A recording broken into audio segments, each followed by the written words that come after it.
Raila Odinga is announcing reduced involvement in local politics going forward as he shifts his attention to campaigning for his bid as the next Africa Union Commission chairperson. Raila made the announcement after meeting Prime Cabinet Secretary Musalia Mudavadi, who announced the government will officially declare Raila as Kenya's candidate on Tuesday of next week. KTN's political affairs reporter David Mudhoka explains that he is not alone in that race. Prime Cabinet Secretary and Cabinet Secretary for Foreign Affairs. After meeting behind closed doors for hours on Wednesday morning at the railway's office in Nairobi, Prime Cabinet Secretary Musalia Mudavadi and ODM leader Raila Odinga came out to give the country an update on the status of Raila's campaign for the AUC chairperson seat.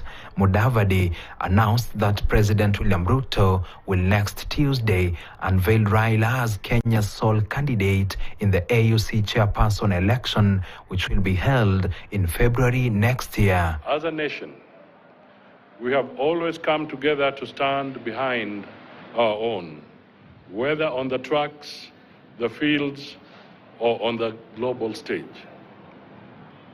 Just as we cheered our athletes in the recent Olympics, let us lend our full support to Honorable Raila as he carries the Kenya flag high in the race for the chairmanship of the African Union Commission.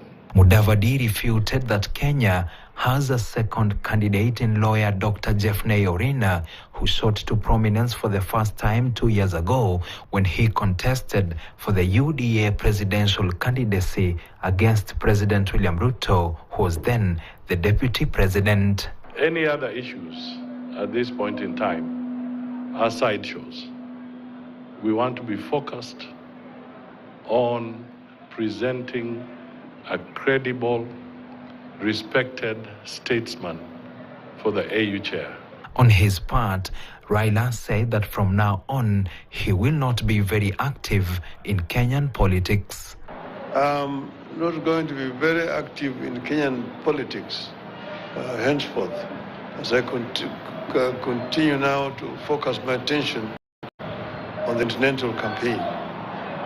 But it is a phase, it is a transitional phase from active participation in Kenyan politics to moving towards African continental politics.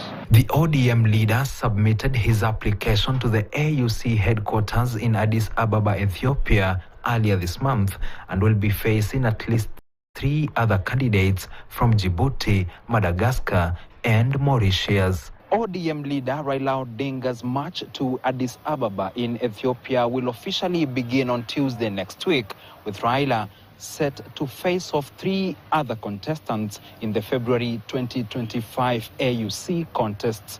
The question is, will it be Kenya's moment this time round? David Mudhoka, KTN News, Nairobi. I think the other big question of the night should be, do you believe Raila Odinga will keep away from local politics? But